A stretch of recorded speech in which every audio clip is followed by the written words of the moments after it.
কিয়ামতের ওই কঠিন ময়দানে 7 শ্রেণীর ব্যক্তিকে রব্বুল আলামিন তার আরশের নিচে ছায়া দিবেন।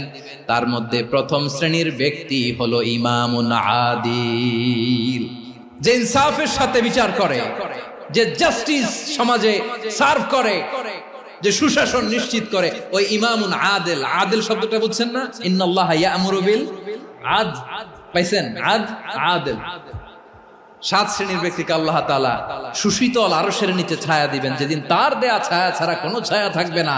এর প্রথম হচ্ছে ইমামুন আদিল, ন্যায়পরায়ণ শাসক। চিল্লায় বলেন সুবহানাল্লাহ।